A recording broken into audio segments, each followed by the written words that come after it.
Hey everyone, how's it going? Today I'm going to be going over piston and dispenser timers. I found a real lack of video YouTube information on how to play with timers and how to get timers for your dispensers and your pistons, so I'm going to make one myself.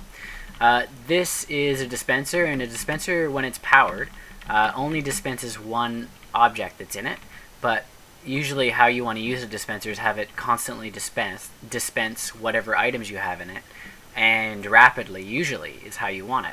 Now, in order to do that, you need a timer of some sort when you're powering your dispenser. And I'm going to be showing you two different timers. Today I'm going to show you a more basic timer that I use over there, and then this timer that's kind of on crack. This timer is an extremely fast timer, which I will show you.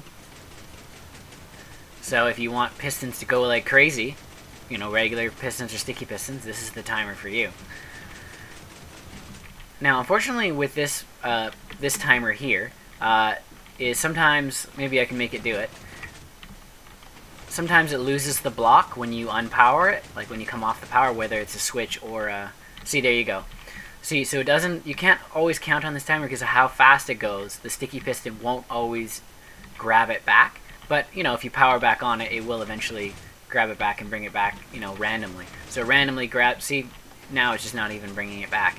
But it does, yeah, so that's the only problem with this timer.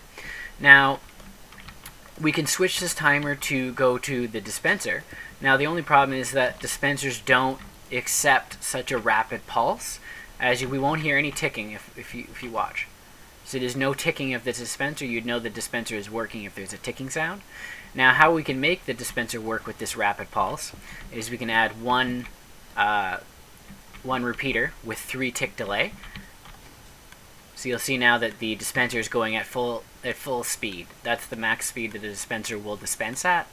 Now if you watch it, if I say I wanted that dispenser to go faster and I set it on 2 pulses, it won't work. Yeah, see, it won't work. So the max is 3 pulses.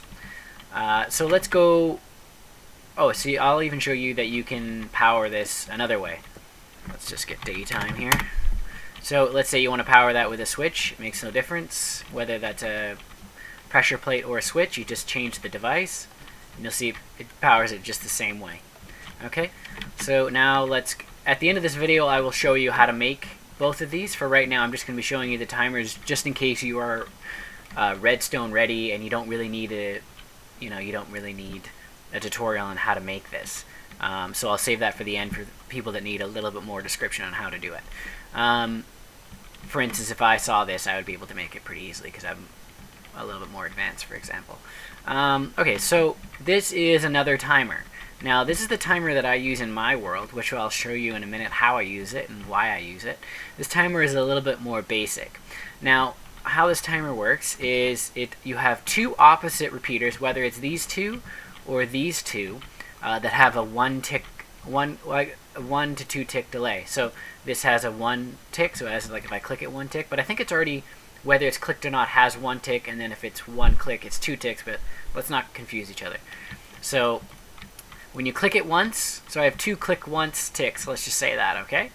Now, the reason why you want an opposite side for this timer is if you had one click here and 1 click here, they will burn out. The timer itself will burn out. So you need it on opposite ends, so it adds more delay. So the timer will constantly will constantly repeat. So I'll show you that now. Okay, I got to do it a little quicker here. Let's try that again. So you want to put your redstone torch down, and you want to immediately break it. There we go. Okay. So now this timer, in my world, just sits hidden somewhere, and whenever I turn this switch, this allows my eggs in my egg farm to be dispensed. So if you see, if I hit the switch now, it allows power. This timer will allow power below it and come and hit my dispenser. Now this is the max. This setup here, where it has 1 tick on each side of the repeater, it allows the max amount of ticks allowed in a dispenser, just like that one over there. So this is why I use this one for my dispensers. Now, if you want to utilize this just the same with a pressure plate, it would be no different. So if you just watch, I'll just cancel that, bring it over here, and it works just the same by standing on it. That piston, I'll just move out of the way. See, the piston retracts with a pressure plate. So it doesn't matter how you power it, it's just the same. So we'll power it back to the switch. So this will also work with a piston. And the great thing about this piston design with this clock timer is that you won't get where the block, it doesn't go fast enough where the block won't register and it'll end up over here after you unpower it. So it'll always end up back because it's not crazy crack speed. So let's allow power over here and we'll cancel that power. So let's bring power over here, and if we turn the timer on,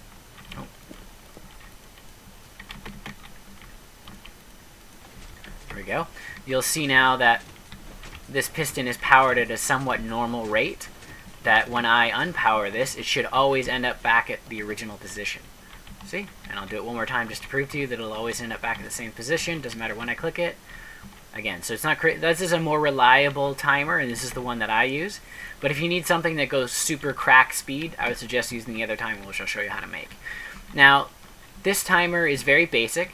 This is what's known as an inverted torch. So this keeps this powered, so it's always blocking the timer, so the timer isn't on all the time. And this switch, it basically just reverts that torch. So if I press that switch, you'll see now that it's providing power to that torch, and then that inverts the signal and allows this to be unpowered. But we want it powered all the time. The reason why we want it powered all the time is so that timer isn't constantly going off. Just before I show you how to make this, if you click that subscribe button, that would be awesome. If you could throw a little thumbs up, it'd be really, really helpful.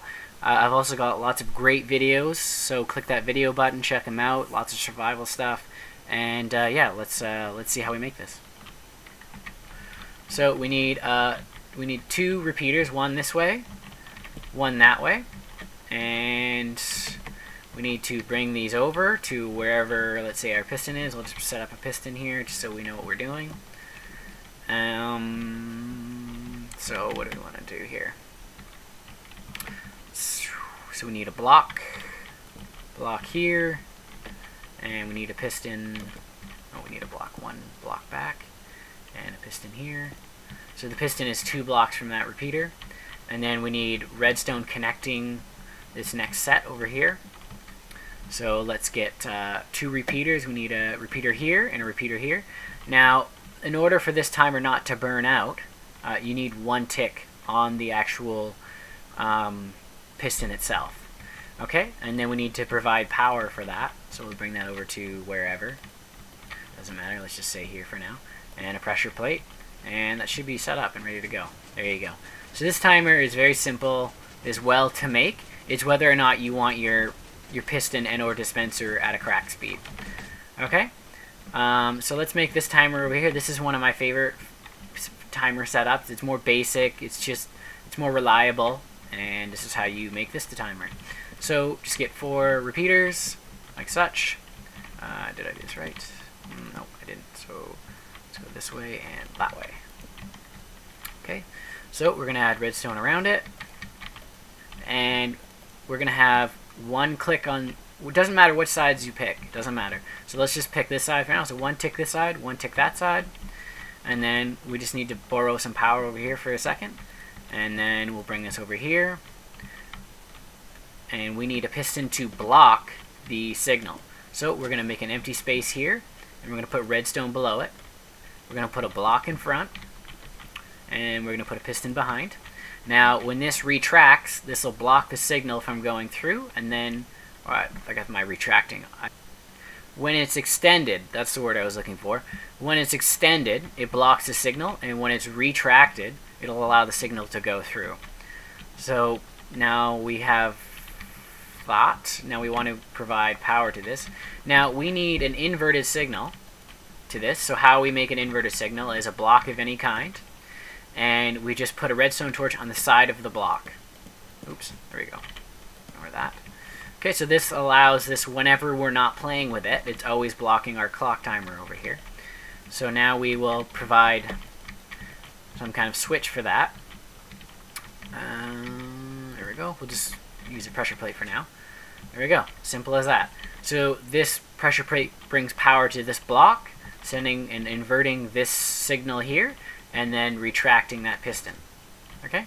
Now we'll just have, now this part right here is however your world is. It doesn't really matter.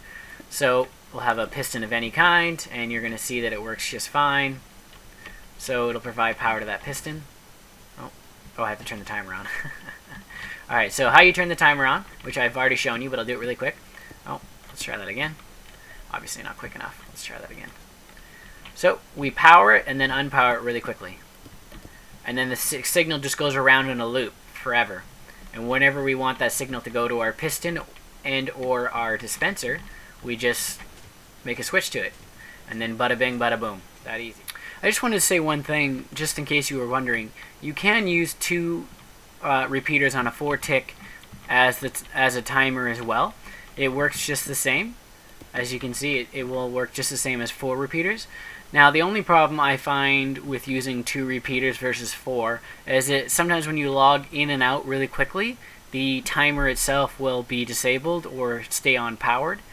So the reason why I use 4 is it's more reliable. I don't ever have to reset the timer or anything like that. Now I'm going to show you in my world how I've done this. Now I set this up with my my chicken farm. Alright, so we're at my chicken farm now, and you'll see I have a bunch of eggs ready to go.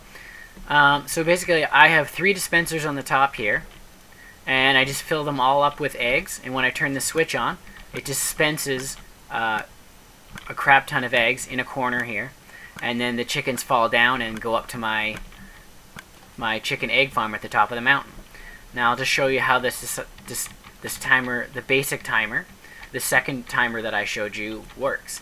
So you'll see that this timer is going on all the time, and with that switch that's powered down over here, where that switch is when I click the switch, it allows this power to continue through this block and to these 3 dispensers here. So that's basically how that works.